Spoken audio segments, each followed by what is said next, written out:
My name is Lyria Monroe. I'm 68 years old, and I've lived my whole life in the same quiet suburb just outside Atlanta, Georgia. If you drove past my little white house with the green shutters, you'd think a sweet old lady lives there, who bakes cookies for the neighborhood kids and waves from her porch swing. You'd be half right. Once, my life was simple. I was a nurse for 35 years. I wore my pale blue scrubs every day, the ones that never quite came clean around the pockets no matter how much bleach I used. I married young, too young maybe, but I got my boy, Jordan.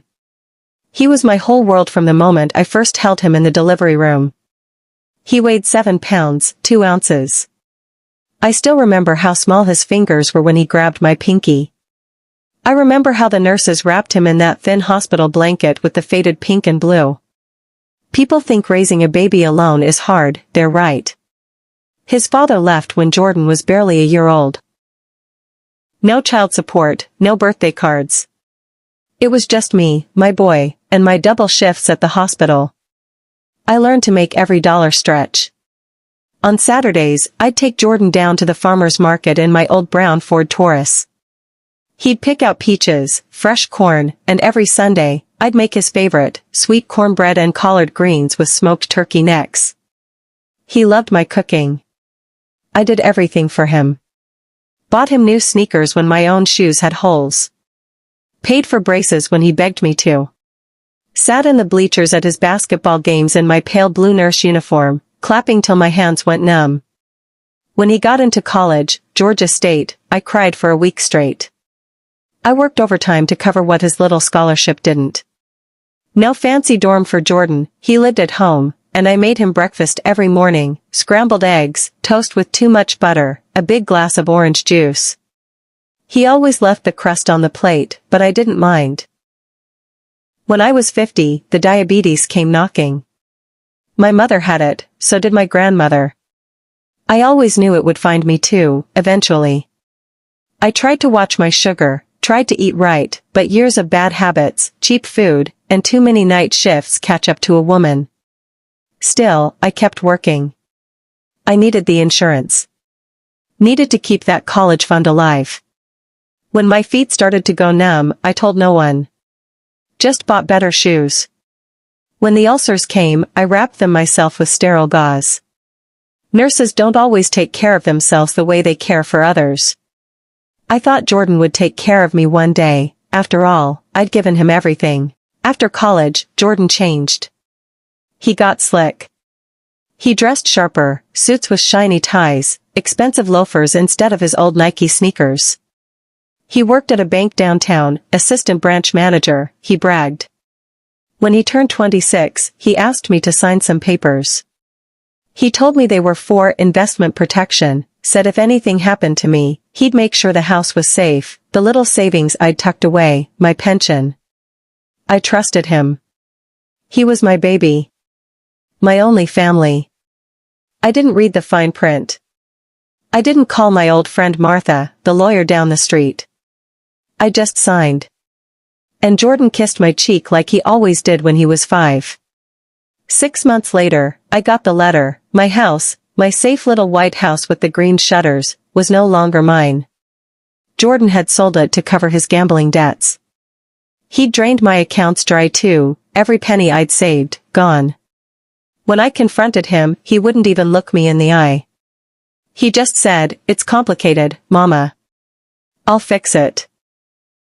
Then he disappeared. Moved in with some woman 2 counties over, new car, new watch, new lies. Stress makes diabetes worse. It makes everything worse.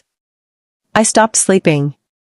I couldn't afford my insulin some months, not when the mortgage company wanted their money. I tried to pick up work at the hospital again, but they said my leg wasn't healing right. One morning, I woke up and my right foot was black. I sat on the edge of my bed in my old flannel nightgown and just stared at it, as if it belonged to someone else. 2 weeks later, I was in a cold hospital room, same hospital I'd worked at for 35 years. Same nurses I trained once, now holding my hand while the surgeon explained what they had to do. They cut my leg off below the knee. Just like that, half of me gone because my son bled me dry and left me to rot. I lay in that hospital bed for days. I didn't want visitors. I didn't want pity. I wanted answers. But Jordan never came. Not once. Not a text. Not a single "I'm sorry." When they wheeled me out to rehab, I looked like death, hair matted, hospital gown loose where my leg used to be. But inside me, something woke up, a cold, steady flame I hadn't felt in years. If my boy thought he could destroy me and walk away smiling? He didn't know his mama at all.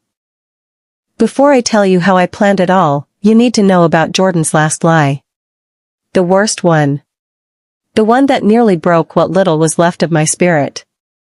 See, after he stole my money and sold my house, you'd think he'd vanish for good, but oh no, my boy had one more dirty trick tucked under that shiny suit jacket.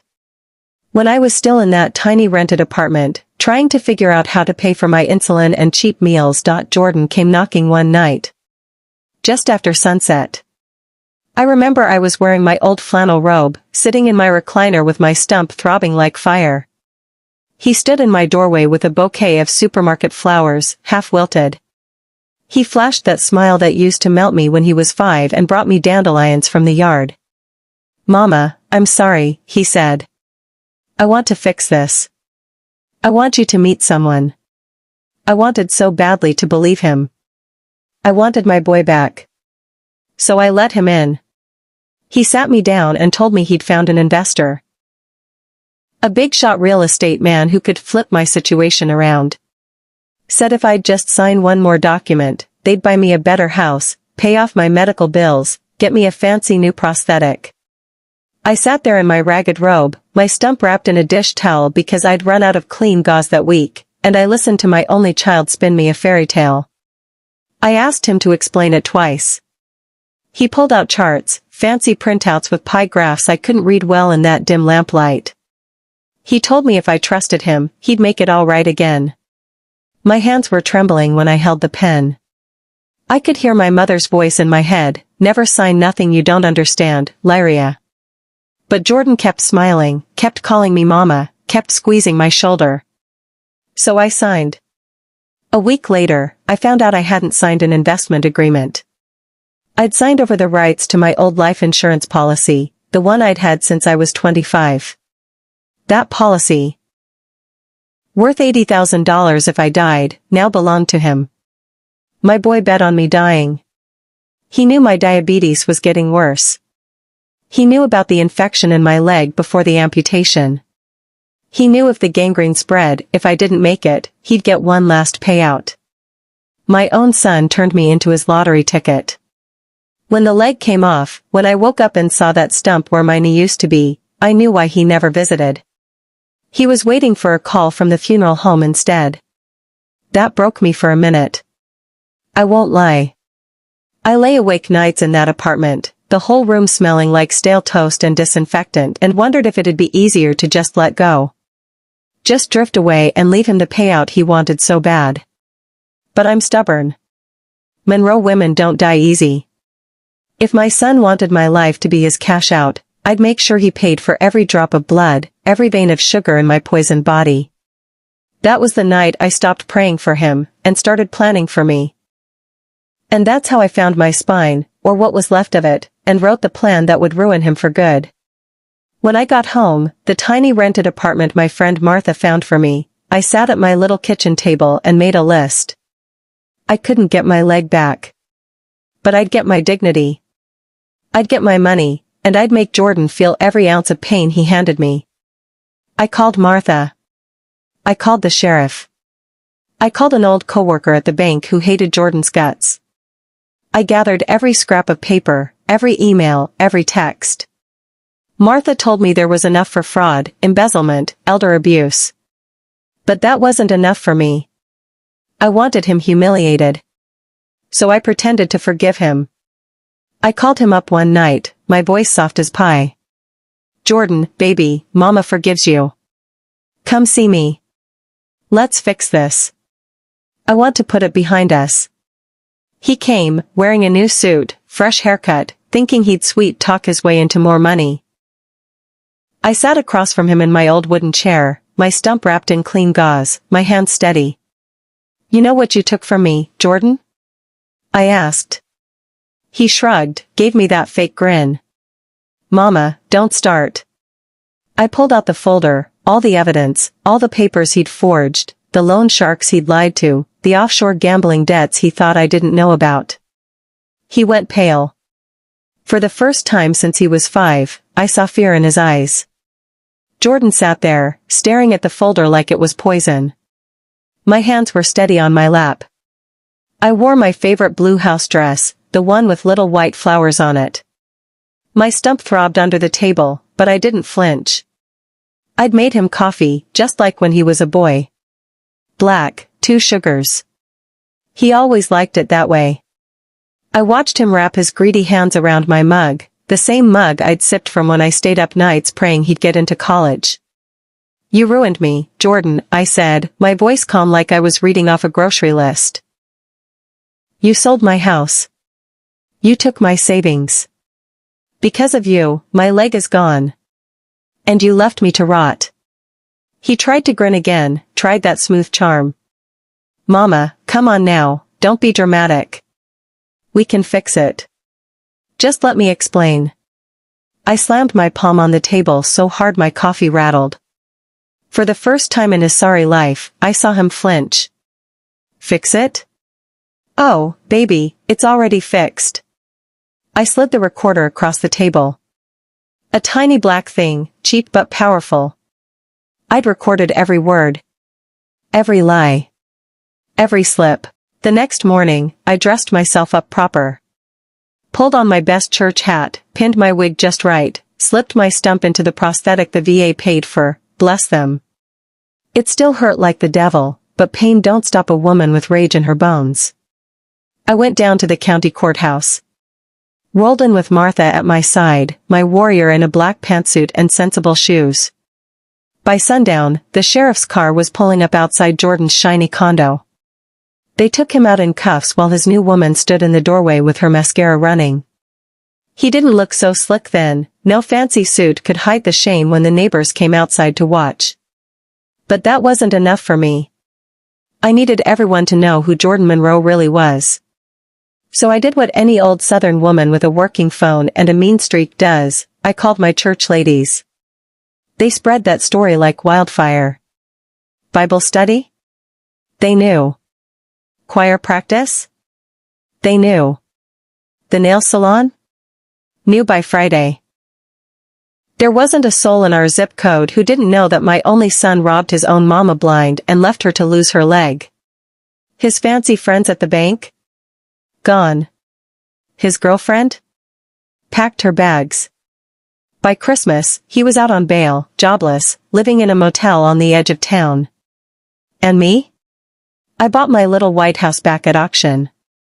Paid for it with what was left of my pension and a good old-fashioned community fundraiser. Turns out folks like to rally behind a wronged woman who once brought pies to every funeral in town. But my revenge didn't stop at the courthouse or the gossip chain. I wanted him to feel every empty pocket, every cold night the way I felt the phantom pain where my leg used to be. So I called in my last favor, my old coworker at the bank, Terry. Sweet old Terry, he'd hated Jordan's guts since the day Jordan fired him for being too old to keep up. Terry pulled every record. Turned it all over to the IRS. And the day they froze Jordan's hidden gambling stash was the day I baked myself a peach cobbler just to celebrate. I live quiet now. My little White House with the green shutters looks the same as it did 30 years ago. The ramp they built for my wheelchair is painted sky blue, Bella from church did it for free. I cook my collard greens slow now. One good leg, one prosthetic, but I stand when I want to. I still wear my flower house dress, the same one I wore when I served my only son his last cup of my coffee. Sometimes, I sit on my porch swing in the evening. I watch the sun dip behind the oak trees and feel the ghost of my leg ache when the weather turns. People wave when they drive by. They know my story now, and they know not to cross Lyria Monroe. If you're listening to this, and you've got a son or a daughter you'd die for, remember this, love them with all your heart, but guard your heart too. Protect your name, your money, your future. I gave Jordan everything I had, my milk, my sleep, my sweat, my savings, and he thought he could bury me while I was still breathing. He thought wrong. If life knocks you down, if it cuts off half your body and your hope along with it, stand on what you've got left. Stand on your name, your truth, your grit. And if you can't stand, crawl. And when you get back up, make them regret they ever tried you. My name is Lyria Monroe. I may have lost my leg, but I got back my life. And that's a story worth telling. If you can relate to this, share your story in the comment.